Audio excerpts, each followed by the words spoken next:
They say Thanksgiving is about gratitude, about family gathering around a table, sharing what they're thankful for. That Thursday, I learned it could also be about betrayal served alongside the turkey. My name is Patricia Hayes. I'm 72 years old, and this is the story of how my own son tried to steal my independence and my home right out from under me. Before we begin, I'd love to know where you're watching from. Drop your city and state in the comments below. It helps me know I'm not alone in this world, and that stories like mine matter to someone out there. It started innocently enough. My son Daniel called 3 weeks before Thanksgiving. "Mom, we're hosting this year, the whole family. Won't that be nice?" His voice had that forced cheerfulness that should have been my first warning. I'd raised that boy for 39 years. I knew every inflection, every tone, but I was lonely. My husband Robert had passed 2 years prior, and the holidays had felt hollow ever since. So I said yes. I live in Charlotte, North Carolina, in a beautiful 4-bedroom colonial that Robert and I bought in 1981. We raised Daniel there, celebrated every milestone within those walls. The house sits on 2 acres with mature oaks and a garden I've tended for over 4 decades. It's not just a house. It's my history, my memories, my independence. After Robert died, everyone kept asking if I'd sell. "It's too much house for one person," they'd say. I always smiled and said I was managing just fine, because I was. That Thanksgiving morning, I arrived at Daniel's house at 10:30, carrying my famous sweet potato casserole and pumpkin pie. The driveway was packed with cars. Daniel and his wife Michelle, my daughter-in-law's parents, Daniel's 2 kids, Trevor and Sophia, and my grandson Marcus with his wife Alyssa and their 2-year-old twin boys. Quite the assembly. Michelle greeted me at the door with a hug that lasted a second too long. "Patricia, you look tired. Are you feeling okay?" I wasn't tired. I'd slept 8 hours and done my morning yoga routine. But before I could respond, she'd ushered me inside where everyone was waiting in the living room. Not in the kitchen helping with dinner, not scattered throughout the house, sitting, waiting. "Mom, come sit down." Daniel patted the armchair they'd clearly reserved for me.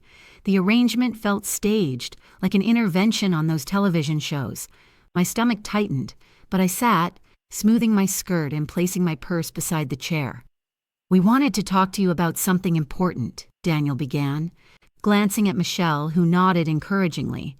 "We've all been worried about you, living alone in that big house. It's dangerous at your age."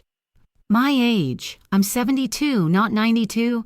I drive, I garden, I volunteer at the library twice a week. I beat my neighbor Harold at tennis last month." But I stayed quiet, waiting. "We think it's time you moved into assisted living," Michelle said gently, reaching over to pat my hand.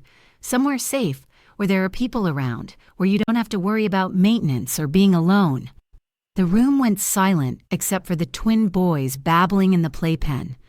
Everyone was looking at me with these concerned, pitying expressions that made my blood pressure spike. "I'm sorry. Assisted living?" I finally managed, my voice steady despite the shock coursing through me. "I'm perfectly healthy. I see Dr. Morrison every 3 months. My last checkup was flawless."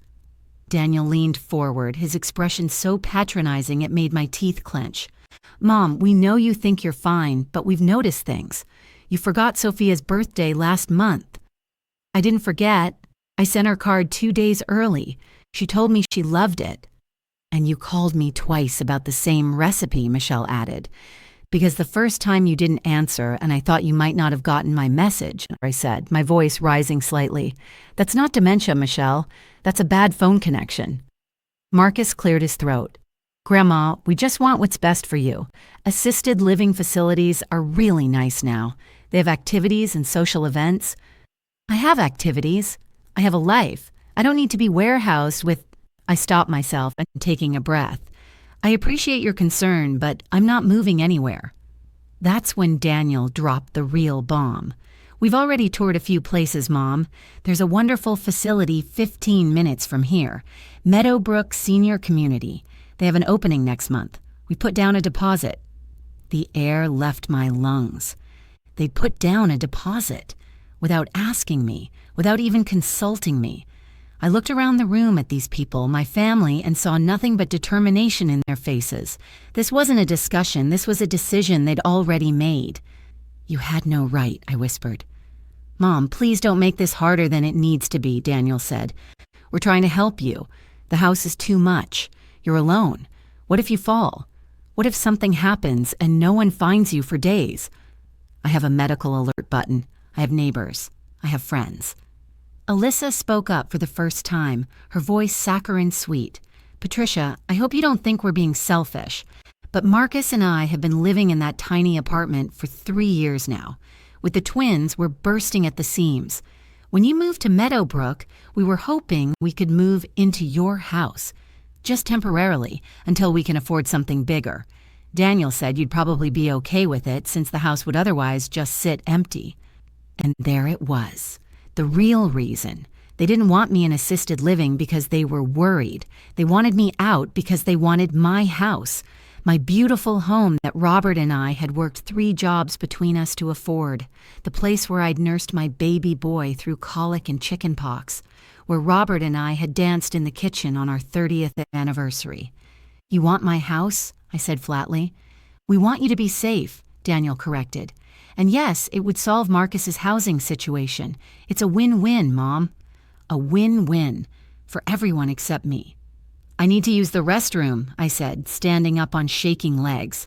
I grabbed my purse and walked to the powder room off the hallway, locking the door behind me. My reflection stared back at me from the mirror, pale and shocked.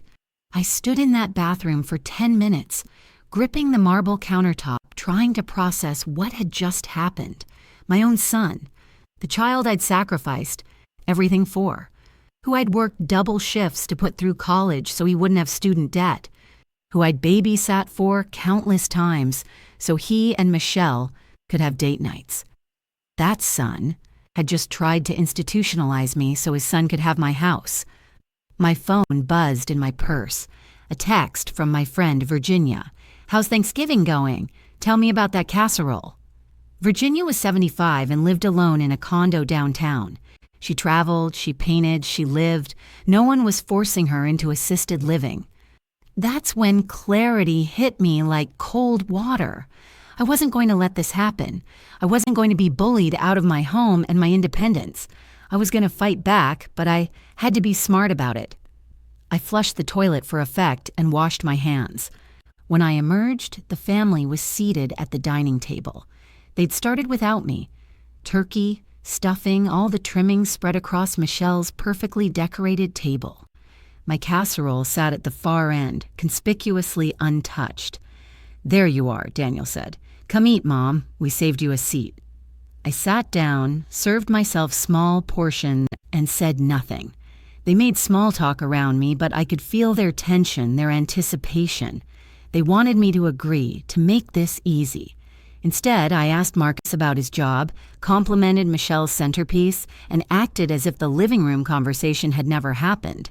After dinner, as Michelle served pie, Daniel tried again. "Mom, we really need an answer about Meadowbrook. They need to know by Monday." "No," I said simply, taking a bite of pumpkin pie. "No? No, Daniel. I'm not moving to assisted living. I'm not giving up my home. And I'd appreciate it if you canceled that deposit and stopped making decisions about my life without consulting me." His face reddened. "You're being unreasonable. We're your family. We're trying to help you." "You're trying to help yourselves," I said quietly. "If this was really about my safety, you would have talked to me first. You would have asked what I wanted.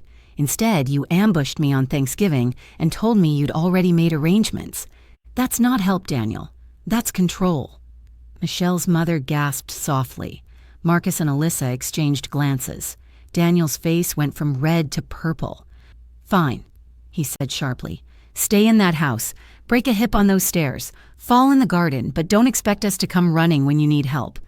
"I wouldn't dream of it," I said, standing up. "Thank you for dinner, Michelle. It was lovely. I'm going to head home now." I collected my casserole dish, still full, and my pie carrier. No one stopped me. No one walked me out. I drove home in silence, my hands steady on the wheel despite my pounding heart.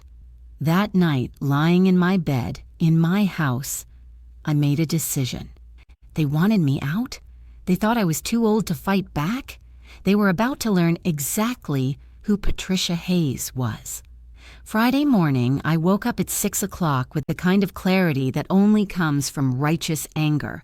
I made my coffee, sat at my kitchen table, the same table where Robert and I had planned our entire life together, and I made a list.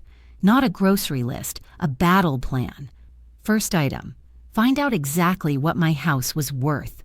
Robert had handled our finances, but I'd learned everything after he passed. I knew we'd paid off the mortgage in 2003. I knew the neighborhood had appreciated significantly, but I needed exact numbers. I called my neighbor Harold, who'd recently sold his house 2 streets over. "Patricia, happy day after Thanksgiving. How was your family dinner?" "Educational," I said dryly. "Harold, who is your realtor? I need an appraisal." By noon, I had an appointment set for Monday with Harold's realtor, a sharp woman named Brenda Chen. By 2 o'clock, I'd contacted my attorney, James Morrison, no relation to my doctor, and scheduled an appointment for Tuesday. By 5 o'clock, I'd researched luxury condos in downtown Charlotte and found 3 that took my breath away. But I didn't tell anyone. Not Virginia, not my book club friends, not my yoga instructor. This was my plan, and loose lips would sink it before I could execute it properly. Saturday, Daniel called. "Mom, I think we need to talk. Yesterday got heated, and I apologize for that, but my concern stands. That house is too much for you." "Daniel, I appreciate your concern, but my answer hasn't changed." "Mom, please. Marcus and Alyssa are desperate. Their lease is up in January. They'll have to renew for another year in that cramped apartment if you don't—" "If I don't what, Daniel? Give up my home so they can have it? That's not my responsibility. Marcus is 34 years old. He has a good job. If he needs a bigger place, he can afford one." "You're being selfish." The word hung between us like poison. Selfish. I'd devoted 40 years to raising him, supporting him, loving him unconditionally, and now I was selfish for wanting to keep my home. If wanting to maintain my independence and dignity is selfish, then I suppose I am, I said calmly. "Goodbye, Daniel." I hung up before he could respond. My hands were shaking, but not from fear, from determination. Monday arrived with cold sunshine and a sharp wind. Brenda Chen pulled up in her silver Mercedes at exactly 9 o'clock. She was probably 50, impeccably dressed in a navy suit, carrying a leather portfolio. "Mrs. Hayes, thank you for having me. Harold speaks very highly of you." We walked through every room. She measured, photographed, took notes. In the garden, she stopped and smiled. "This is remarkable. You've maintained this yourself?" "Every plant, every stone, for 42 years. "Mrs. Hayes, I'll be honest with you. This property is extraordinary. The house itself is in pristine condition, but the land, the location, the gardens, you're sitting on something special here. I'd estimate your home is worth approximately $1.2 million, possibly more with the right buyer." $1.2 million. Robert and I had bought it for $98,000 in 1981. I'd known it had appreciated, but hearing the number made it real. "How quickly could you sell it?" I asked Brenda. She considered. "In this market, with this property, if we price it right, I'd say 2 to 3 weeks, maybe faster." "And if I wanted to close before Christmas?"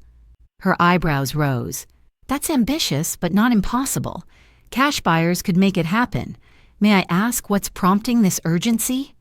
I looked at my garden, at the roses Robert had planted for our anniversary, at the oak tree with Daniel's childhood treehouse still visible in the branches. "Sometimes you realize it's time for a new chapter, Brenda. Let's list it." Tuesday morning, I sat in James Morrison's office, a wood-paneled room that smelled like old books and expensive coffee. James was 68, semi-retired, but still sharp as a tack. He'd handled Robert's estate and knew our family situation. "Patricia, I have to say this is unexpected," he said after I'd explained everything. "Your son tried to force you into assisted living? Without my consent or knowledge, yes. He's already touring facilities and putting down deposits." James's expression darkened. That's not just inappropriate, Patricia. If he'd succeeded in having you committed or declared incompetent without proper medical evidence, that would be legally actionable. Elder abuse comes in many forms. Those words, elder abuse, hit me hard. I just want to protect myself, James. I want to make sure that if I sell my house, if I move somewhere new, my son can't interfere or claim I'm incompetent. Absolutely. Here's what I recommend. First, we'll have you evaluated by an independent geriatric psychiatrist. They'll document that you're of sound mind, capable of making your own decisions. Second, we'll update your power of attorney documents. Who do you currently have designated? Daniel, I admitted quietly. We'll change that immediately. Do you have someone else you trust? A friend, perhaps? I thought of Virginia, fierce and independent. Yes, Virginia Palmer. She's a retired accountant and one of my closest friends. Perfect. Third, we'll set up a revocable living trust for your assets. This will protect you and ensure your wishes are followed. Fourth, and I cannot stress this enough, document everything. Every conversation with Daniel, every text message, every attempt to pressure you. If this escalates, you'll want evidence. I left James's office with a folder full of documents to sign and a renewed sense of control. I wasn't just reacting anymore. I was strategizing. Wednesday, I toured 3 condos downtown with a realtor Virginia recommended. The first was nice but sterile. The second had a terrible view. The third was on the 18th floor of a luxury building called the Meridian. Floor-to-ceiling windows overlooking the city. 2 bedrooms, 2 bathrooms. A gourmet kitchen with granite countertops. Hardwood floors throughout. A balcony where I could have container gardens. Building amenities included a fitness center, a rooftop pool, and 24-hour concierge service. Yeah, it's available immediately, the realtor said. The previous owner relocated for work. They're motivated to sell. How much? $650,000. Half of what my house would sell for, which meant I'd have substantial money left over for security, for travel, for living the life I wanted. I'll take it, I said. Don't you want to think about it? Discuss it with family? I looked out at the Charlotte skyline, at the city I'd called home for over 40 years, and smiled. No, I know exactly what I want. Let's make an offer. By Friday, 1 week after that disastrous Thanksgiving, I had a contract on the condo, and Brenda had listed my house. She'd suggested we wait, do an open house, build anticipation. I said no. List it immediately at $1.15 million. Price it to move. You're leaving money on the table, she warned. I'm buying peace of mind, I countered. The listing went live Friday afternoon. By Saturday morning, Brenda had called 3 times. Patricia, we have 7 showing requests already. This is incredible interest. Good, schedule them all. I spent Saturday at Virginia's condo while strangers walked through my home. It felt strange, knowing people were evaluating my life, my memories, pricing them in square footage and curb appeal. But it also felt liberating. I was in control. I was making choices. Me. Not Daniel, not Marcus. Me. You're really doing this, Virginia said, pouring us both tea in her sunny living room. I really am. How do you feel? I considered. Angry, hurt, betrayed, but also free. For the first time since Robert died, I feel like I'm steering my own ship again. Virginia reached over and squeezed my hand. Good for you, Patricia. Some people would just cave, let their kids push them around. You're showing real spine. Sunday afternoon, Brenda called with news. Patricia, we have 3 offers, all cash. One is asking price, one is $20,000 over, and one is $50,000 over with a request to close in 3 weeks. My heart pounded. The $150,000 over. Tell me about them. Young couple, both doctors. They're relocating to Charlotte for positions at Presbyterian Hospital. They've been looking for 6 months and fell in love with your property. They want the house, the gardens, everything as is. They'll even keep your roses. I felt tears prick my eyes. Robert's roses. Accept it. Let's close as fast as legally possible. Patricia, that's $1.2 million. Don't you want to at least sleep on it? Brenda, I've never been more certain of anything in my life. Draw up the contracts. Monday morning, I signed the purchase agreement for the condo. Tuesday afternoon, I signed the sale agreement for my house. Closing on the house was scheduled for December 18th. Closing on the condo was December 20th. I'd be out of one and into the other within 48 hours. But I didn't tell Daniel. I didn't tell Marcus. I didn't tell anyone in my family. Let them think I was still considering their generous offer of assisted living. Let them believe they'd worn me down. They'd find out the truth soon enough. Now, before I continue with what happened next, I want to ask you something. If you're enjoying this story and want to hear how I pulled off the rest of my plan, please hit that subscribe button below. It helps me share these stories with more people who might need to hear them. And believe me, what came next was worth every bit of planning. The next 2 weeks were a blur of packing and preparation. I'd lived in that house for 42 years, 4 decades of accumulation, but I was ruthless. Virginia helped me sort through everything. Keep, donate, sell, trash, the kids' old toys and clothes, donated Robert's tools, sold to a neighbor. I kept our wedding album, family photos, Robert's watch, my grandmother's china, books I'd read 100 times. Everything else had to go. It was surprisingly cathartic shedding those layers of their past. Each box I packed felt like reclaiming a piece of myself. Daniel called twice during those weeks. Both times I was pleasant, non-committal. Just thinking things through, honey. It's a big decision. I'm glad you're being reasonable, Mom. Meadowbrook really is nice. Michelle and I can help you move whenever you're ready. That's kind of you, Daniel. I'll let you know. He had no idea what was coming. None of them did. December 18th arrived cold and clear. I met Brenda and the buyers at the attorney's office at 9 o'clock.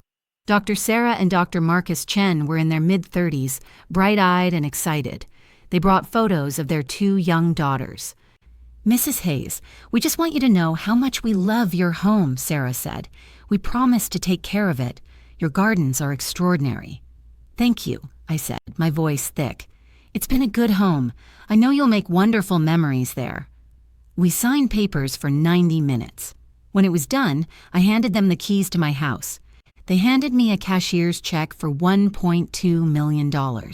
Just like that, 42 years distilled into a single transaction. I drove back to my house, their house now, for the last time. The moving truck I'd hired was already there, loading the final boxes and furniture pieces I was keeping. The house looked bare, echoed. All those years, all those memories, reduced to empty rooms. I stood in the kitchen one last time. I could almost see Robert at the stove, making his terrible pancakes on Sunday mornings, Daniel as a boy, doing homework at this table, Thanksgivings and Christmases and ordinary Tuesdays. I let myself cry for 5 minutes. Then I dried my eyes, locked the front door, and drove away without looking back. December 19th, I spent at the condo directing the movers, unpacking essentials, making the space mine. Virginia came over with champagne and Chinese takeout. To new beginnings, she toasted. To independence, I added. That night, alone in my new home, I slept better than I had in 2 years. No rattling pipes, no creaky floors, no echoes of the past. Just me, 18 floors up, surrounded by city lights and possibility. December 20th. I closed on the condo officially. The transaction was simple, clean. I paid cash, $650,000, and owned it outright. No mortgage, no debt, just mine. That afternoon, I called a locksmith.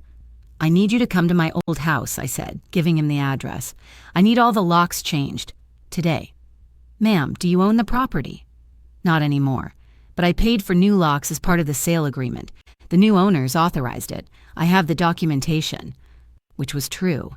Sarah and Marcus had agreed when I explained I wanted to ensure their security before my family found out about the sale. The locksmith arrived at 3 o'clock. By 5 o'clock, every lock on the house was changed. I drove by at 6 o'clock. The house looked peaceful in the twilight, lights glowing warm. Now came the hard part, or rather, the satisfying part. I had to tell Daniel. I drafted the text message 3 times, deleting it twice. Finally, I settled on simple and direct. Daniel, I've made a decision about my living situation. I've sold the house and purchased a condo downtown. I moved this week.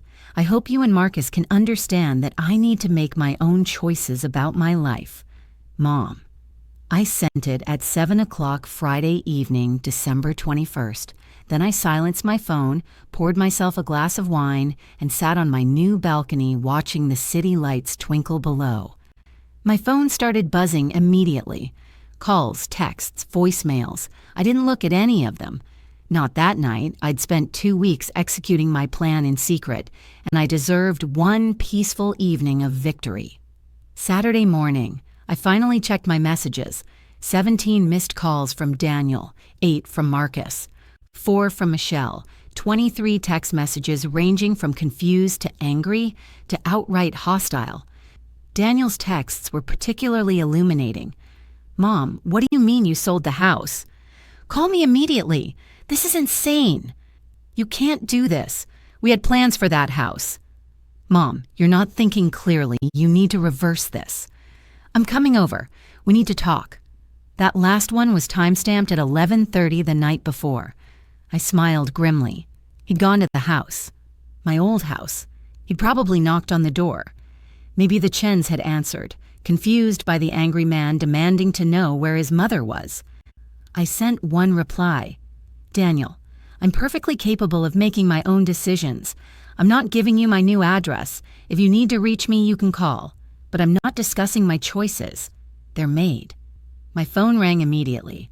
I declined the call. It rang again. Declined again. The third time I answered. Mom, what the hell is going on? Daniel's voice was raw, furious. I told you I sold my house. I bought a condo. I moved. Without telling us? Without even discussing it? The same way you put a deposit on an assisted living facility without telling me? Without discussing it? Silence. Then, that was different. We were trying to help you. No, Daniel, you were trying to control me. You decided I was too old, too incompetent to live independently. You decided my house should go to Marcus. You made all these decisions without ever asking what I wanted, so I made my own decisions, without asking you. Mom, please, where are you? Let us come to talk to you. No, I'm done being ambushed by my own family. I'm done being treated like a burden or an obstacle. I'm 72 years old, Daniel, not dead, not incompetent, and I'm certainly not going to be bullied out of my independence. You're being irrational. I'm being autonomous. There's a difference. Goodbye, Daniel. I hung up. My hands were shaking, but I felt powerful, strong. For the first time since Robert died, I felt like myself again. Over the next few days, the messages continued. Michelle tried the gentle approach, suggesting we meet for coffee to clear the air. I declined. Marcus sent a long text about how disappointed he was, how his grandmother had let him down. I didn't respond to Marcus's text. What could I say? That I was sorry for not sacrificing my independence for his convenience? That I regretted choosing myself over his housing needs? I wasn't sorry. I wasn't guilty. I was free. Alyssa tried next. Her message was the most honest, at least. Patricia, I don't understand why you couldn't just help us out. We're family. Marcus has done so much for you over the years, and this is how you repay him? I almost laughed. What had Marcus done for me exactly? He visited maybe 3 times a year, usually when he needed something. When Robert was dying, Marcus came to the funeral but left before the reception. When I had pneumonia last winter, did Marcus bring me soup or check on me? No. Virginia did. Harold did. My book club friends did. But I didn't respond to Alyssa either. There was no point.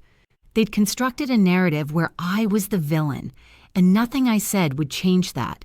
They wanted a grandmother who gave them everything they wanted, asked nothing in return, and disappeared quietly when convenient. I'd failed to play that role. So be it.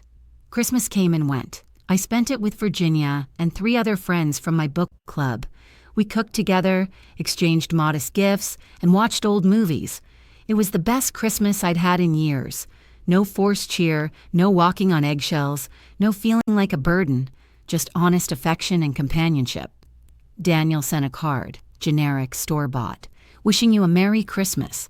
Love, Daniel, Michelle, Trevor, and Sophia.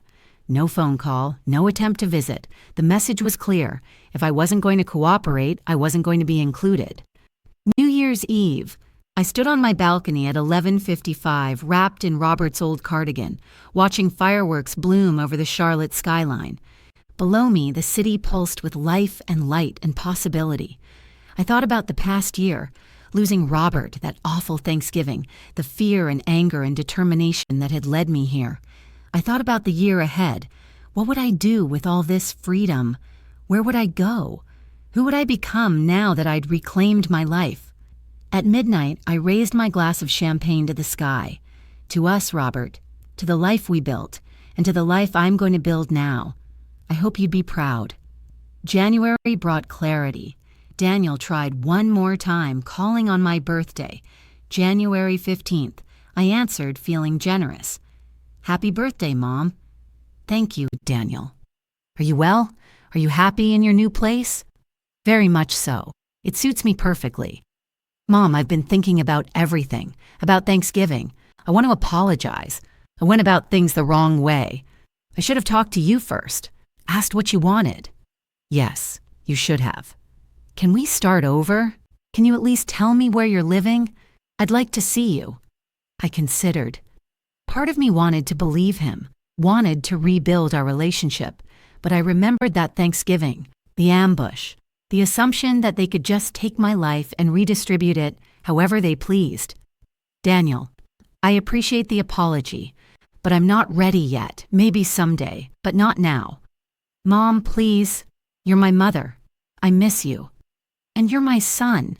I raised you to respect people, to value their autonomy, to treat others with dignity. Somewhere along the way, you forgot those lessons. When you remember them, really remember them, we can talk. I hung up gently but firmly. It hurt. Of course it hurt. But some wounds need air to heal, and our relationship needed distance right now. By February, the calls stopped coming. I'd changed my number anyway, giving the new one only to Virginia and a few trusted friends. If Daniel truly wanted to reach me, he could write a letter. He didn't. I settled into my new life with surprising ease. The condo building had a vibrant community of residents. I joined the book club that met in the common room every Thursday. I took up painting at the community center. I discovered a farmer's market within walking distance where I bought flowers for my balcony containers. I traveled, something I'd always wanted to do, but Robert had been too anxious about. I went to Savannah for a week in March, Charleston in April. I was planning a trip to New England for the fall foliage. I'd also made peace with the house. Sarah Chen sent me photos occasionally, the gardens in bloom, their daughters playing in the yard, family dinners at my old kitchen table.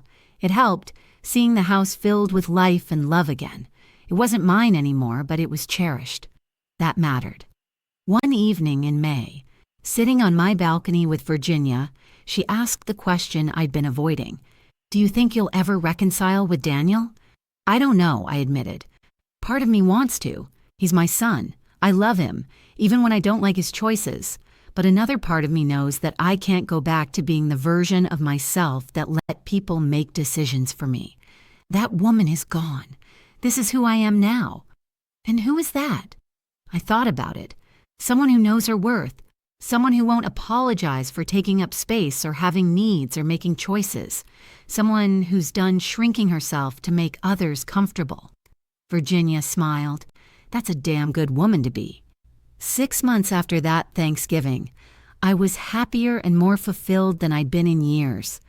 Yes, there was grief. For the relationship with my son that might never fully heal, for the grandchildren growing up without me, for the family holidays I'd never attend again. But there was also joy, freedom, peace, self-respect. They'd wanted to put me away, to make me disappear into some facility where I'd be out of sight and out of mind. Instead, I'd put myself exactly where I wanted to be, 18